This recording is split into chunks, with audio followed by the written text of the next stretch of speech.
P block में बहुत से अपवाद हैं और अपवादों पर अक्सर प्रश्न पूछे जाते हैं। यदि आप इन सभी अपवादों पर आधारित प्रश्नों को समझना चाहते हो तो इस वीडियो को प्रारंभ से अंत तक ध्यान से देखना। और इस वीडियो में हम उन 16 प्रश्नों को समझेंगे जो पी ब्लॉक के अपवाद पर आधारित है। और ये रहा आपके सामने पहला प्रश्न, नाइट्रोजन की अधिकतम संयोजकता 4 से अधिक क्यों नहीं होती? नाइट्रोजन वर्ग 15 का तत्व है और वर्ग 15 में nitrogen, phosphorus, arsenic, antimony, bismuth ये सभी तत्व वर्ग 15 के तत्व हैं। नाइट्रोजन की संयोजकता 3 होती है। सामान्य संयोजकता मतलब नाइट्रोजन 3 बंध बनाता है और अधिकतम 4 बंध बना सकता है, तो इसकी अधिकतम संयोजकता 4 होती है।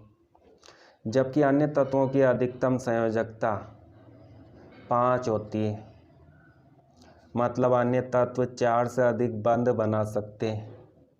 इसका कारण क्या है? नाइट्रोजन में डी कक्षक अनुपस्थित होते हैं और जबकि अन्य तत्वों में डी कक्षक रिक्त डी कक्षक उपस्थित होते हैं। नाइट्रोजन में अनुपस्थित और अन्य तत्वों में रिक्त डी कक्षक उपस्थित होते हैं। नाइट्रोजन का इलेक्ट्रॉनिक विन्यास 1s2 2s2 2p3 होता है। प्रथम कक्षा, द्वितीय कक्षा। नाइट्रोजन की बाह्यतम कक्षा दूसरी कक्षा है। दूसरी कक्षा के एस में 2 इलेक्ट्रॉन है, एस कक्षक में 2 इलेक्ट्रॉन, और पी में 3 कक्षक होते हैं, प्रत्येक में 1 इलेक्ट्रॉन होता है। ये तीनों इलेक्ट्रॉन अन्य परमाणुओं के साथ 3 सहसंयोजक बंध बनाते हैं। ये तीनों अन्य परमाणुओं के साथ इलेक्ट्रॉन का साझा करते हैं और सहसंयोजक बंध बनाते हैं। 3 सहसंयोजक बंध बनाते हैं, परंतु ये दोनों इलेक्ट्रॉन जोड़े के रूप में होते हैं, तो इनसे बनने वाला बंध उपसहसंयोजक बंध होता है। एक उपसहसंयोजक बंध। तो इस तरह से नाइट्रोजन केवल अधिकतम कितने बंध बना सकता है? 4। परंतु जब हम इन तत्वों की बात करते हैं, जैसे फास्फोरस का परमाणु क्रमांक 15 होता है। इसका इलेक्ट्रॉनिक विन्यास 1s2 2s2 2p6 3s2 3p3 होता है। इस क्रम को हम आगे बढ़ाते हैं तो 4s 3d 4p कक्षक होते हैं। ये सभी कक्षक खाली होते हैं। फास्फोरस में एक s कक्षक होता है और 3p कक्षक बाह्यतम कोश में, प्रत्येक कक्षक में 1 इलेक्ट्रॉन, और इस तीसरी कक्षा में d कक्षक भी उपस्थित होते हैं। पांचों d कक्षक खाली होते हैं। 3d का मतलब है तीसरी कक्षा का d कक्षक, d उपकोश, और d उपकोश के पांचों कक्षक खाली होते हैं। तो यहाँ पर बाह्यतम कोश में रिक्त d कक्षक उपस्थित है, तो फास्फोरस अपनी संयोजकता को बढ़ा सकता है। उत्तेजित अवस्था में फास्फोरस को जब हम ऊर्जा देते हैं, इसे हम गर्म करते हैं, तो उस ऊर्जा को इसके युग्मित इलेक्ट्रॉन ग्रहण करते हैं और इनमें से 1 इलेक्ट्रॉन रिक्त कक्षक में चला जाता है। तो अब आप देख सकते हो अयुग्मित इलेक्ट्रॉन की संख्या कितनी होगी?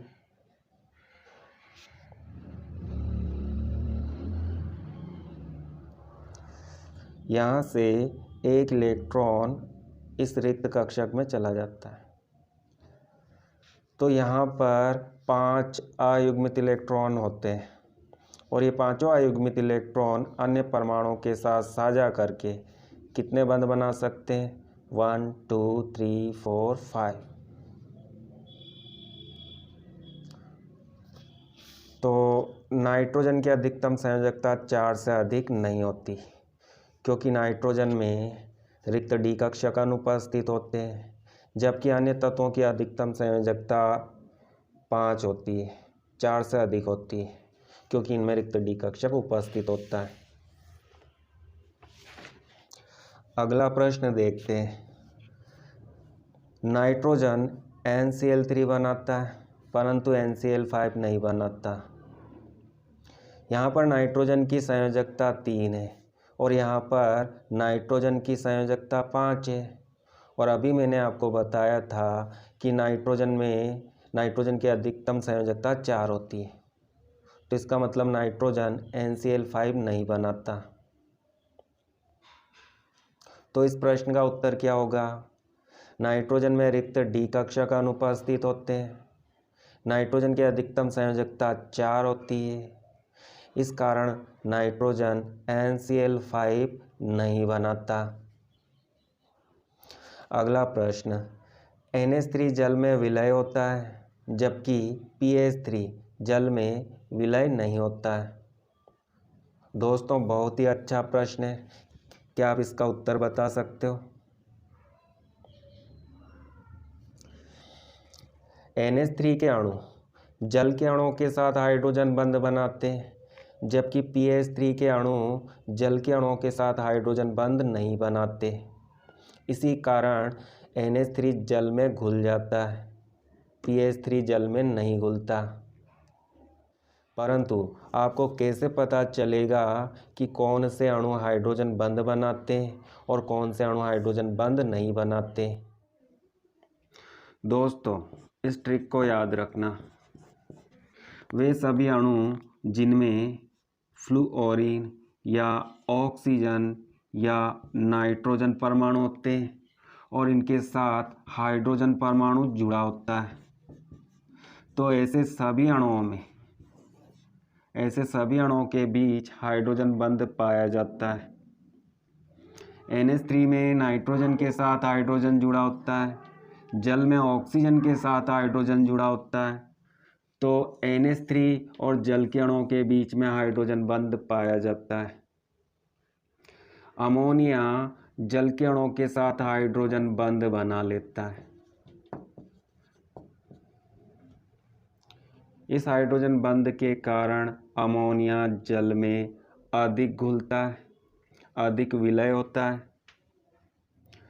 जबकि फॉस्फीन में फॉस्फोरस के साथ हाइड्रोजन जुड़ा होता है और इस प्रकार के अणु हाइड्रोजन बंध नहीं बनाते। फॉस्फीन और जल के अणुओं के बीच दुर्बल वान डेर वाल आकर्षण बल होते हैं।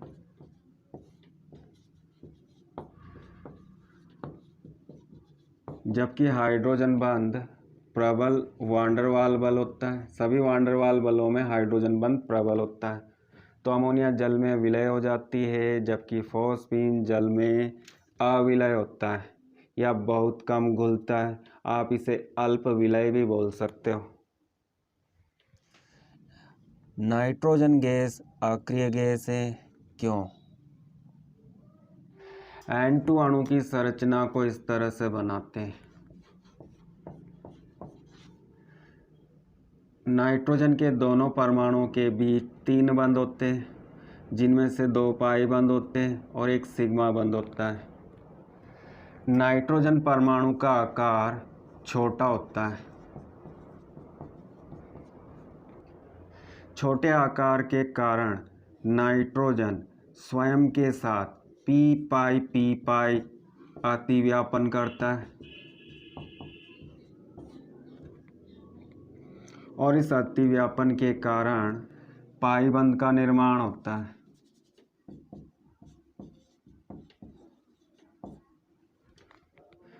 फास्फोरस की बात करते हैं तो फास्फोरस का परमाणु आकार नाइट्रोजन से बड़ा होता है। बड़े आकार के कारण फास्फोरस में p अतिव्यापन नहीं होता, तो फास्फोरस पाई बंध नहीं बनाता।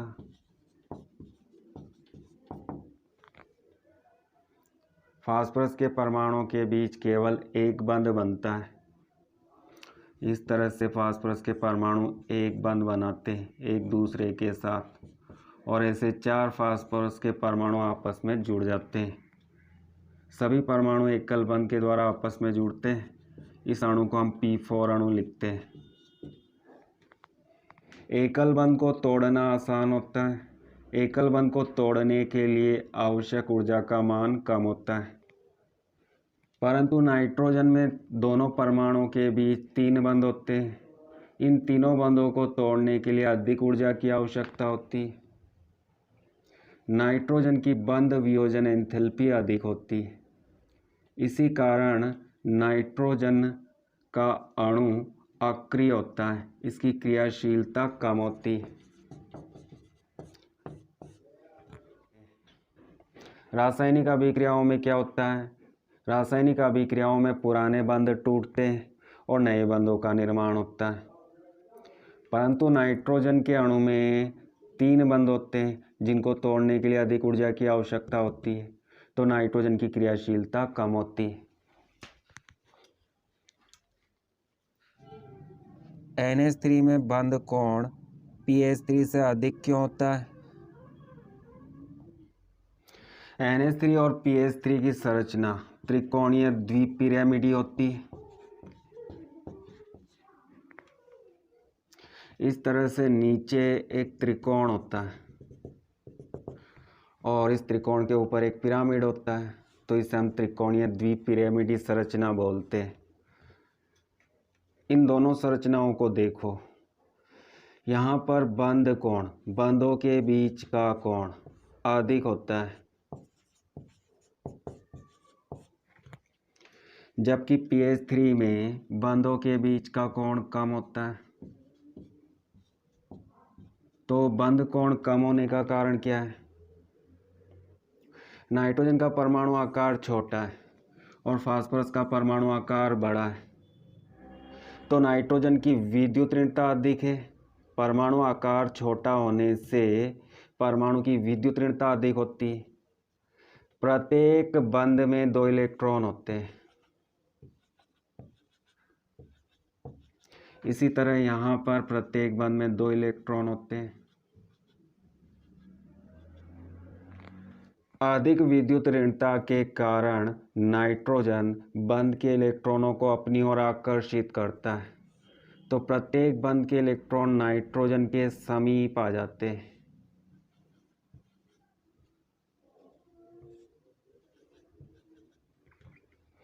परंतु फास्फोरस की विद्युत ऋणता कम होती है, तो बंध के इलेक्ट्रॉन इस फास्फोरस से दूर होते हैं, फास्फोरस के समीप नहीं आते।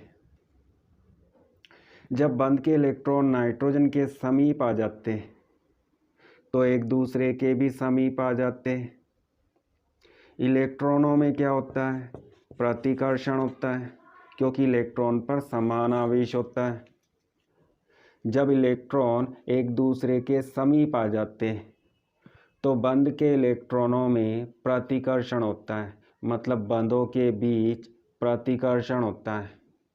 इसे आबंध युग्म प्रतिकर्षण या बॉन्ड पेयर रिपल्शन कहते हैं। बंधों के बीच इस अधिक प्रतिकर्षण के कारण क्या होता है?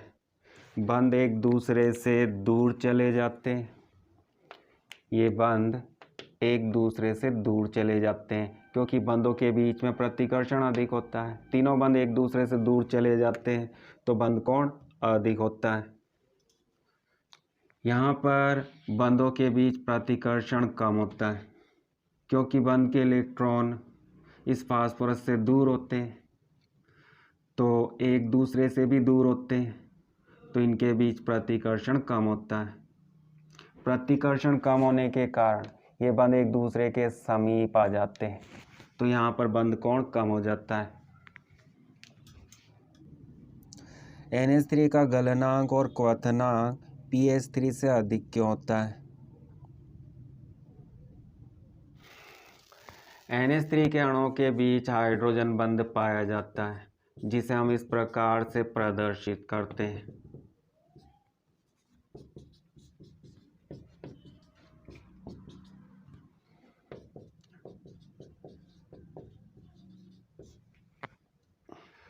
pH3 अणुओं के बीच हाइड्रोजन बंध नहीं पाया जाता। pH3 अणुओं के बीच का आकर्षण दुर्बल वांडर वाल आकर्षण होता है, दुर्बल आकर्षण होता है, जबकि हाइड्रोजन बंध प्रबल आकर्षण होता है। अमोनिया को हम द्रव मान लेते हैं और हम चाहते हैं कि अमोनिया गैस में परिवर्तित हो जाए। तो इसके लिए हमें क्या करना होगा? इस बंध को तोड़ना होगा, इसको कमज़ोर करना होगा। चूँकि यह बंध प्रबल होता है तो इसे तोड़ने के लिए अधिक ऊर्जा की आवश्यकता होती, मतलब अधिक तापमान की आवश्यकता होती। इसी कारण अमोनिया का क्वथनांक अधिक होता है, गलनांक भी अधिक होता है। जबकि pH3 में दुर्बल बंध होता है जिसे तोड़ने के लिए कम ऊर्जा की आवश्यकता होती है, तो इसका गलनांक क्वथनांक कम होता है। नाइट्रोजन की आयनन एंथैल्पी ऑक्सीजन से अधिक क्यों होती है? बहुत ही अच्छा प्रश्न है। नाइट्रोजन की आयनन एंथैल्पी ऑक्सीजन से अधिक क्यों होती है? तो ऐसे प्रश्नों का जवाब देने के लिए आपको इलेक्ट्रॉनिक विन्यास लिखना चाहिए। नाइट्रोजन का इलेक्ट्रॉनिक विन्यास 1s2 2s2 2p3 होता है और ऑक्सीजन का इलेक्ट्रॉनिक विन्यास 1s2 2s2 2p4 होता है। आयनन एंथैल्पी क्या होती है? परमाणु के बाह्यतम कोश में उपस्थित एक इलेक्ट्रॉन को बाहर निकालना चाहते हैं तो बाह्यतम कोश से इलेक्ट्रॉन को निकालने के लिए ऊर्जा देनी पड़ती है, ऊर्जा की आवश्यकता होती है। इसी ऊर्जा को आयनन एंथैल्पी कहते हैं। नाइट्रोजन का बाह्यतम विन्यास, और इस बाह्यतम विन्यास में p कक्षक अर्धपूरित होते हैं, आधे भरे होते हैं। अर्धपूरित कक्षक स्थायी होते हैं, ऐसा विन्यास स्थायी विन्यास होता है और स्थायी विन्यास से इलेक्ट्रॉन को बाहर निकालने के लिए बहुत अधिक ऊर्जा की आवश्यकता होती है। जबकि ऑक्सीजन में अर्धपूरित p कक्षक नहीं होते, इसका विन्यास स्थायी विन्यास नहीं होता है, तो इलेक्ट्रॉन निकालने के लिए कम ऊर्जा की आवश्यकता होती है। इसी कारण नाइट्रोजन की आयनन एंथैल्पी ऑक्सीजन से अधिक होती है। ऑक्सीजन की इलेक्ट्रॉन लब्धि एंथैल्पी सल्फर से कम होती है, कारण बताइए। ऑक्सीजन और सल्फर वर्ग 16 के तत्व हैं और किसी वर्ग में नीचे जाते हैं तो परमाणु आकार बढ़ता है। परमाणु आकार बढ़ने पर इलेक्ट्रॉन लब्धि एंथैल्पी का मान कम होता है।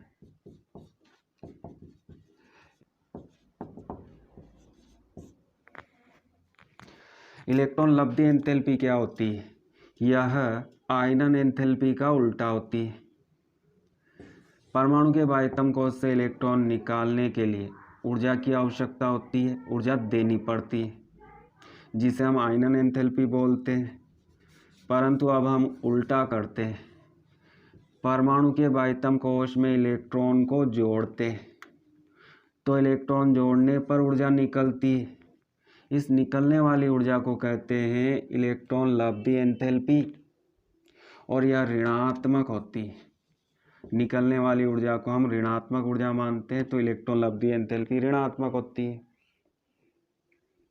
अगर परमाणु का आकार छोटा होता है तो छोटे परमाणुओं में इलेक्ट्रॉन को आकर्षित करने की प्रवृत्ति अधिक होती है।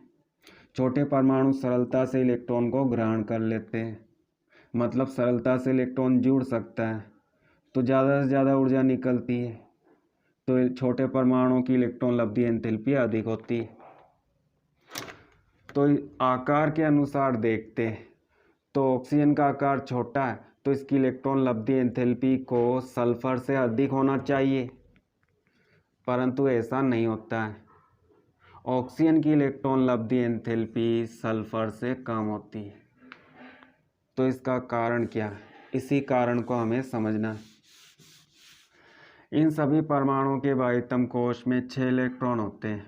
ऑक्सीजन के बाह्यतम कोश में 6 इलेक्ट्रॉन होते हैं। सल्फर के बाह्यतम कोश में 6 इलेक्ट्रॉन होते हैं। ऑक्सीजन का परमाणु आकार छोटा है, सल्फर का परमाणु आकार बड़ा है।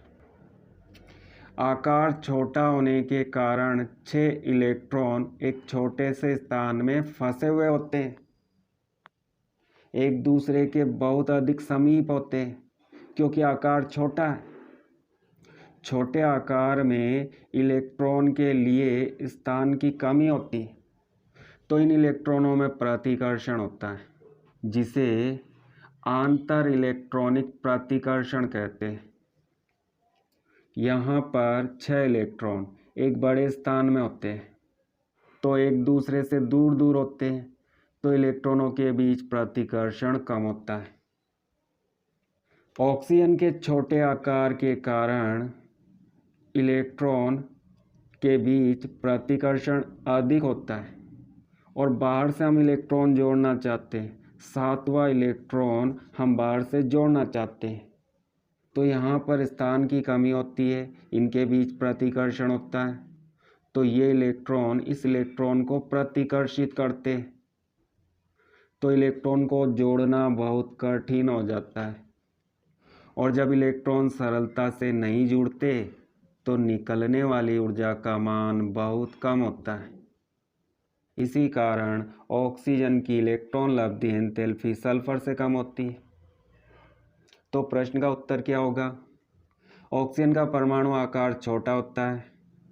छोटे आकार के कारण ऑक्सीजन का इलेक्ट्रॉन घनत्व अधिक होता है, इलेक्ट्रॉनों के बीच में प्रतिकर्षण होता है और इसी प्रतिकर्षण के कारण ऑक्सीजन की इलेक्ट्रॉन लब्धि एंथैल्पी सल्फर से कम होती है।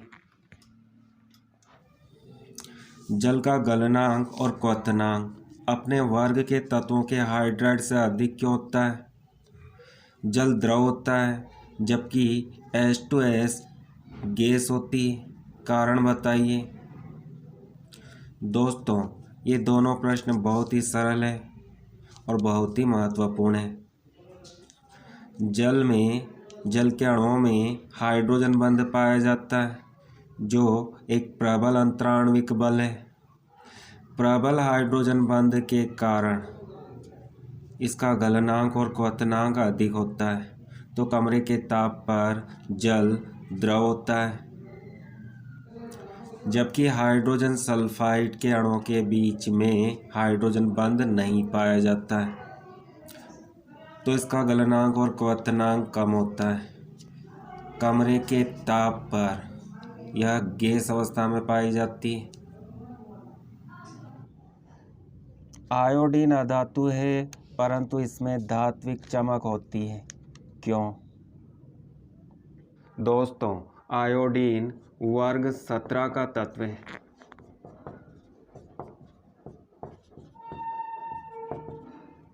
और एक वर्ग में ऊपर से नीचे जाते हैं तो परमाणु आकार बढ़ता है। आकार बढ़ने से क्या होता है? जब परमाणु आकार बढ़ता है तो इलेक्ट्रॉन देने की प्रवृत्ति बढ़ती है। इलेक्ट्रॉन देने की प्रवृत्ति जिसमें अधिक होती है उसमें धात्विक गुण अधिक होते हैं, क्योंकि इलेक्ट्रॉन देने का गुण धातुओं का गुण है। ये सभी तत्व अधातु होते हैं, परंतु आयोडीन का परमाणु आकार बड़ा होता है।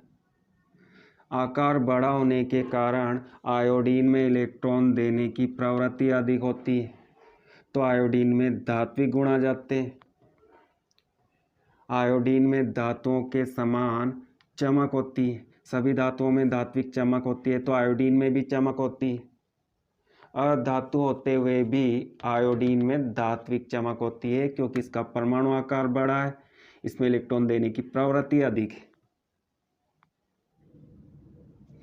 फ्लुओरीन की इलेक्ट्रॉन बंधुता क्लोरीन से कम क्यों होती है? एक वर्ग में नीचे जाने पर परमाणु आकार बढ़ता है और आकार बढ़ने से क्या होता है? इलेक्ट्रॉन लब्धि एंथैल्पी कम होती है, लब्धि एंथैल्पी में कमी होती है। इसे हम इलेक्ट्रॉन बंधुता भी बोल सकते हैं। इलेक्ट्रॉन बंधुता में कमी होती है। तो सबसे अधिक इलेक्ट्रॉन बंधुता किसकी होनी चाहिए? जिसका आकार छोटा होगा। तो फ्लोरीन की इलेक्ट्रॉन बंधुता अधिक होना चाहिए, परंतु ऐसा नहीं होता है। फ्लूओरीन की इलेक्ट्रॉन बंधुता या इलेक्ट्रॉन लब्धि एंथैल्पी कम होती है क्लोरीन से। तो इसका कारण क्या है? इसका कारण है कि फ्लूओरीन का परमाणु आकार बहुत छोटा होता है और क्लोरीन का परमाणु आकार बड़ा होता है। सभी हैलोजन के बाह्यतम कोश में 7 इलेक्ट्रॉन होते हैं। यहाँ पर 7 इलेक्ट्रॉन एक छोटे स्थान में फंसे होते हैं। इलेक्ट्रॉनों के बीच प्रतिकर्षण होता है। जब एक छोटे स्थान में इलेक्ट्रॉन होते हैं तो इलेक्ट्रॉन घनत्व अधिक होता है। ये इलेक्ट्रॉन एक दूसरे के समीप होते हैं, इनमें प्रतिकर्षण होता है। और जब बाहर से कोई इलेक्ट्रॉन जोड़ते हैं तो इस इलेक्ट्रॉन को ये इलेक्ट्रॉन प्रतिकर्षित करते हैं, क्योंकि यहाँ पर स्थान की कमी होती है। तो इलेक्ट्रॉन जोड़ना कठिन हो जाता है। जब इलेक्ट्रॉन को जोड़ना कठिन हो जाता है तो निकलने वाली ऊर्जा कम होती है। इसी निकलने वाली ऊर्जा को इलेक्ट्रॉन लब्धि एंथैल्पी कहते हैं। तो फ्लूओरीन की इलेक्ट्रॉन लब्धि एंथैल्पी क्लोरीन की तुलना में कम होती है। फ्लूओरीन की बंध वियोजन एंथैल्पी ब्रोमीन से कम होती है। क्यों? फ्लूओरीन के अणु में फ्लूओरीन का परमाणु आकार छोटा होता है। ब्रोमीन के अणु में ब्रोमीन का परमाणु आकार बड़ा होता है। अगर मैं आपसे पूछता हूँ कि इनमें से किस बंध की लंबाई अधिक होगी, तो इस बंध की लंबाई अधिक होगी, क्योंकि इन दोनों परमाणुओं का आकार बड़ा है। तो परमाणुओं के बीच दूरी अधिक होगी, तो बंध की लंबाई भी अधिक होगी। जिस बंध की लंबाई अधिक होती है वह बंध दुर्बल होता है, सरलता से टूट जाता है। फ्लूओरीन का परमाणु आकार छोटा है। दोनों परमाणु एक दूसरे के समीप होते हैं, तो यहाँ पर बंध लंबाई कम होती है। जिस बंध की लंबाई कम होती है वह बंध प्रबल होता है, उसे तोड़ना कठिन होता है, अधिक ऊर्जा की आवश्यकता होती है। तो इसका मतलब है कि इस बंध को प्रबल होना चाहिए, परंतु यह बंध दुर्बल होता है। इसे तोड़ने के लिए कम ऊर्जा की आवश्यकता होती है। मतलब फ्लूओरीन की बंध वियोजन एंथैल्पी ब्रोमीन से कम होती है। इसका कारण है एकाकी इलेक्ट्रॉन युग्म। फ्लूओरीन का छोटा आकार होता है। दोनों परमाणु एक दूसरे के समीप होते हैं, तो इन परमाणुओं पर उपस्थित एकाकी इलेक्ट्रॉन युग्म एक दूसरे के समीप आ जाते हैं। सभी इलेक्ट्रॉन पर समान आवेश होता है। दोनों परमाणुओं के इलेक्ट्रॉन एक दूसरे के समीप आ जाते हैं और इन इलेक्ट्रॉनों के बीच में प्रतिकर्षण होता है। दोनों परमाणुओं के इलेक्ट्रॉन एक दूसरे को धकेलते हैं। इस प्रतिकर्षण के कारण यह बंध कमज़ोर हो जाता है, सरलता से टूट जाता है। तो फ्लूओरीन के बंध को तोड़ने के लिए कम ऊर्जा की आवश्यकता होगी। फ्लूओरीन की बंध वियोजन एंथैल्पी कम होगी। फ्लूओरीन केवल -1 ऑक्सीकरण अवस्था प्रदर्शित करता है। क्यों? फ्लूओरीन संपूर्ण आवर्त सारणी में सर्वाधिक विद्युत ऋणता वाला तत्व है। मतलब फ्लूओरीन की इलेक्ट्रॉन को आकर्षित करने की प्रवृत्ति सर्वाधिक होती है। जब फ्लूओरीन किसी अन्य परमाणु के साथ जुड़ा होता है जैसे हाइड्रोजन के साथ जुड़ा होता है या ऑक्सीजन के साथ जुड़ा होता है, तो यह हमेशा बंध के इलेक्ट्रॉन को अपनी ओर आकर्षित करता है, तो इस पर ऋणावेश आ जाता है। फ्लोरीन की विद्युत ऋणता ऑक्सीजन से अधिक है, तो बंध के इलेक्ट्रॉन फ्लोरीन के समीप आ जाते हैं, तो इस पर ऋणावेश आ जाता है। फ्लोरीन के सभी यौगिकों में फ्लोरीन की ऑक्सीकरण अवस्था हमेशा -1 होती है, +1 नहीं होती है, क्योंकि इसकी विद्युत ऋणता सर्वाधिक होती है। फ्लोरीन की इलेक्ट्रॉन बंधुता क्लोरीन से कम है, अतः क्लोरीन प्रबलतम ऑक्सीकारक होना चाहिए, परंतु फ्लोरीन प्रबलतम ऑक्सीकारक होता है।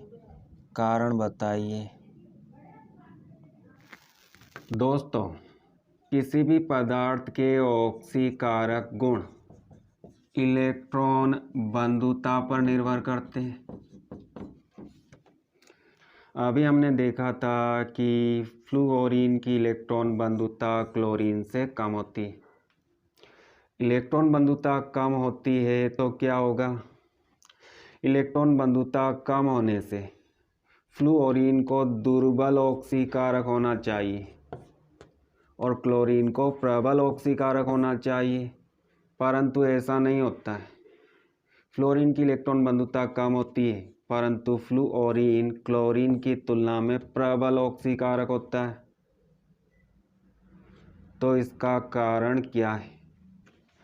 जब फ्लोरीन को हम जल में मिलाते हैं, इसका जलीय विलयन बनाते हैं, तो सबसे पहले फ्लोरीन का बंध टूटता है और फ्लोरीन के परमाणु अलग हो जाते हैं।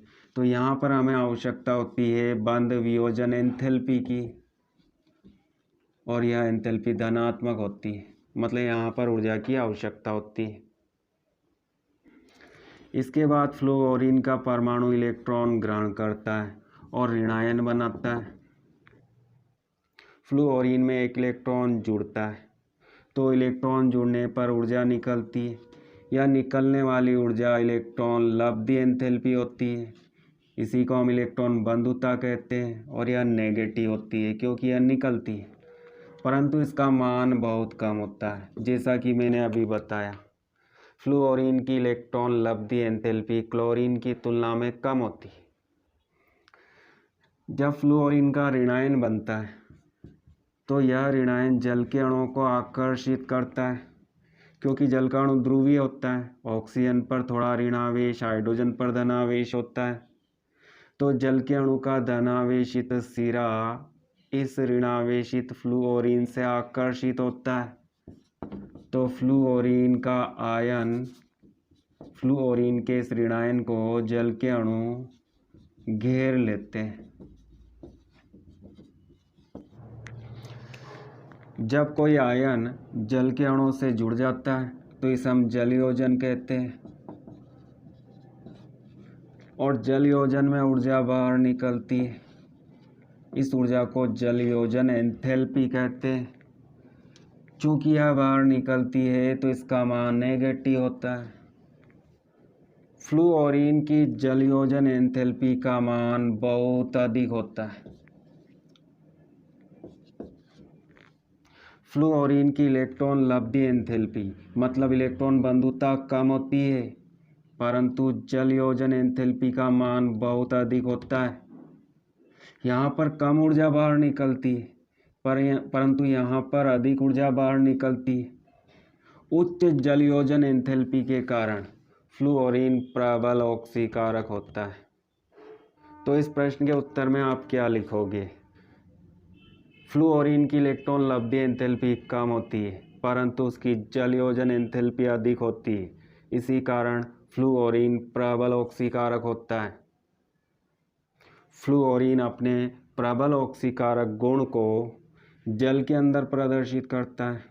जब सभी हैलोजन को हम जल में मिलाते हैं, तो सभी हैलोजन इस तरह से जलयोजित हो जाते हैं, परंतु फ्लोरीन का जलयोजन अधिक होता है, तो निकलने वाली जलयोजन एंथैल्पी का मान अधिक होता है। इसी कारण फ्लोरीन प्रबल ऑक्सीकारक होता है।